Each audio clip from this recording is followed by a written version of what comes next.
Collin Wilson from the Action Network has joined us. Shaun King, myself, Tim Murray. Collin, we're fired up to talk some national championship with you. However, we call it peacocking on this program. Go ahead, sir, because you've got some tickets in your backpack underneath this desk that would make my co-host very proud. Well, I mean, Elon Musk is banning us from tracking people on planes, so I don't need anybody trailing me up to Reno with Tulane to win the AAC 60-1. A whole lot of Kansas State, TCU tickets in my out here in the West to get some cash and take it back home. Nice, man. He got a better number than me. I will not sit here and act like I was Tulane's going to win the AAC before the season because I really thought Central Florida, if Gus Malzahn didn't mess it up, had the guys, to really walk away with the conference, and that's who Tulane played, in the AAC championship. But shouts out to you. I had them at 30-1, so I would have loved to have that extra 30. Well, like have either it was one. a sweat. It was a sweat. Tulane could defend the pass. The UCF rush scared me. Yeah. It was a sweat. And I think the fact that Rise Plumlee wasn't 100% because he killed us in the regular season contest that we lost to him, but he was banged up. Remember, he missed like a quarter and a half and Mikey of the Keene AAC had to come in. championship. So, but hey, at the end of the day, not only did they win the AAC, won the Cotton Bowl as well. So proud of my guys. Shaun was very happy down there. All right, Collin Wilson, at _Collin1. Make sure to check out all his great work over at the Action Network. I know you've got a massive preview coming out very shortly on the website, and I'll do it because I know he relayed the message to you. Brett McMurphy remains undefeated on the program. He relayed this one to us. He was in town for the meetings that were going on right after the championship. He couldn't come on because he had to go. I think the Pac-12 commissioner was talking, but he said, take Pitt. This number's going to go down because at the time he thought Dorian Thompson-Robinson wasn't going to play. Well, he did. Didn't matter. Didn't matter. The closing line value, get out of here. Brett McMurphy's the true winner on this program. All right, as for this national championship, I don't want to lead the witness, so I'll give you my case after you give me yours. Okay. Do you want to start side or totals? What intrigues you more? Boy, I tell you what, my brain is dizzy. It took me 12 hours to write my preview. I can go anywhere. So go ahead and start, and let's go. Well, let's start with the total, because we just talked to Carl Johnson down at the Beau Rivage. He said some money coming in on the over, which shouldn't surprise people, right? What did we see last? Tons of points. This number's moved up a little bit. So where we sit here at circa 63.5, BetMGM 62.5, 63. So we're in that ballpark. How do you attack this total? From a total perspective, the biggest key numbers in this range are 62 and 65. So you're going to see nibblers on the over, and it's going to keep getting hit. And then finally, you're going to see people come in and hit the 65. And the reason is because of the Georgia quarters coverage defense, the cover 4, the cover 3 they run. If you're going to beat TCU, you got to stop all these explosive plays. Do you think that they want to be in a Peach Bowl again against TCU, or what the Fiesta Bowl was? I don't think so. You want to trade touchdowns with TCU? That is not the kind of game that Georgia wants to get in. They barely survived Ohio State. In a game where C.J. Stroud is all of a sudden mobile outside the pocket running around, you want Max Duggan to do that?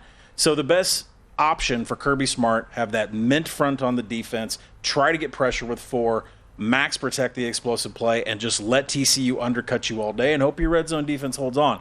So I see a scenario where, from a betting standpoint, where that total is going to get up 64 and a half. All the guys that know the key numbers know 65 is a big one. That's when we'll see some resistance.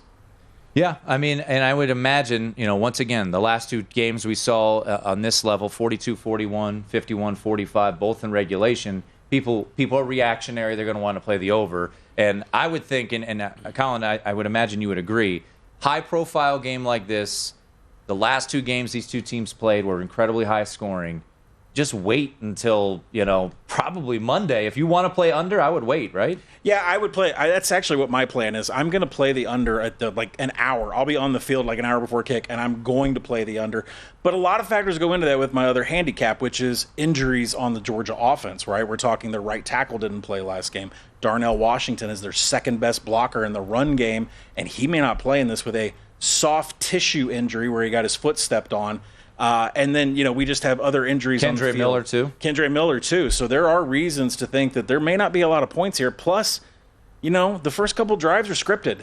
After that, anything could happen. We saw that in the third quarter, right? So there's a chance to get out of an under ticket live if you're feeling like the points are going to come.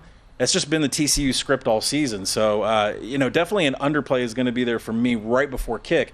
And if I see that these players are not healthy on the field, you can bet that the underplay is coming in. It's been an interesting observation for me. In the semifinals, I felt like all 4 coaches in some way, shape, form, or fashion were over-aggressive. Mm-hmm. Whether it was Harbaugh going for it consistently on fourth, whether it was Sonny Dykes, special teams, tricks. Do you think that's something that plays into the championship game, and how does that play into your evaluation of the total? Definitely. You get into the championship game because your coordinators are usually on the rise. They're going to be head coaches, and they know how to make changes, not at half, from drive to drive. And what Joe Gillespie did at TCU was he shut down the Michigan rush with a 3-3-5. Mm-hmm. That's just not heard of.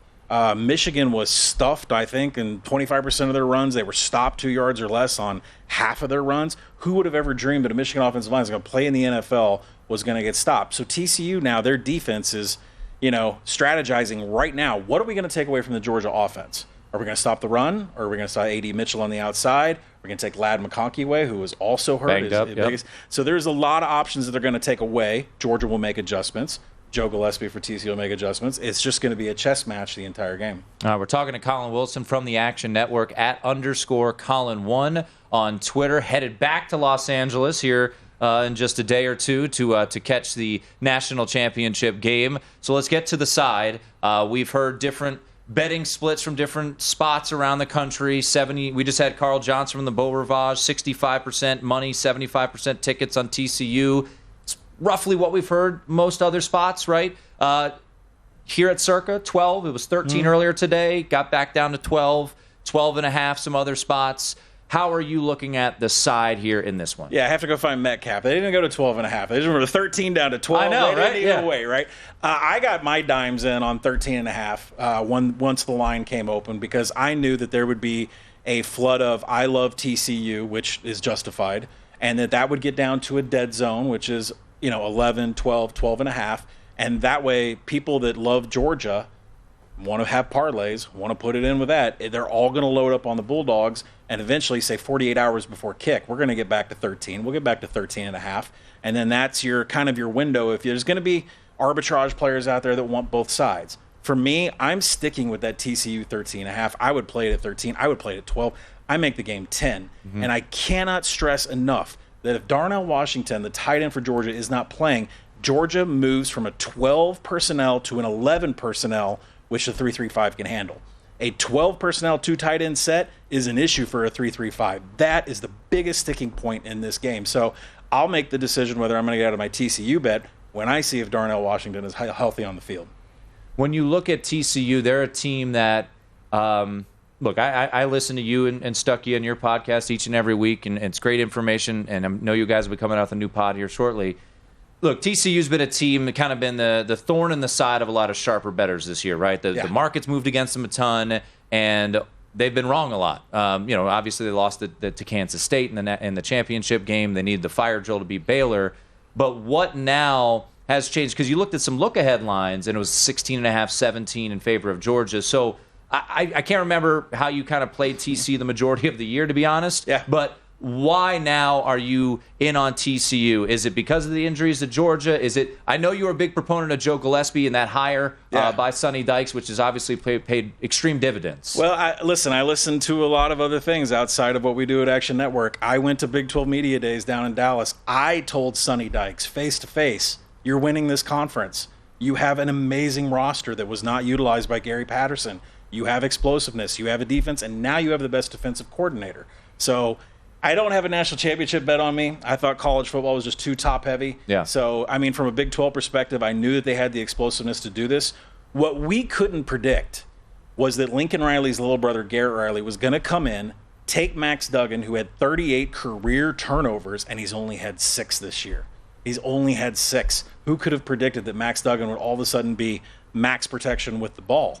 We didn't think that was possible. So I'm not doubting TCU anymore. These coaches, these coordinators have done amazing jobs. They're going to be head coaches. The rest of the nation says Georgia's, blue chip 5 stars. There's no way that a team like TCU, who's all juniors and seniors that are just as fast, under-recruited, underrated, turned down by Texas and went down to Austin and turned that program on top of its head. I'm done doubting this team. I power rate at 10. I would play it to 10. You know, it's interesting, when we bring a guest into the mansion, and he says exactly what I've been saying. Like, Tim's energy is different. Like, I sat here and I said, one of the surprising things for me in the TCU Michigan game was they're Texas fast. And Tim, no, this is Georgia. They're not as fast as Georgia, but they are. I didn't scream like that. I said. I also agree about another your speed. surprising thing was how they dominated the line of scrimmage. UConn, they held them to minus yards, and Tim don't say anything. When he told this is a much better team than people think. Max Duggan, if he can make enough plays with his legs to extend 3-4 drives, I think this is a fourth quarter game. He's a great prop to bet on because Kendra Miller may be hurt for this game. His biggest run is always over the center, left or right, and if he's not available, that goal line stand is always Max Duggan on the sneak. Go to VSiN.com/subscribe to become a VSiN Pro subscriber today.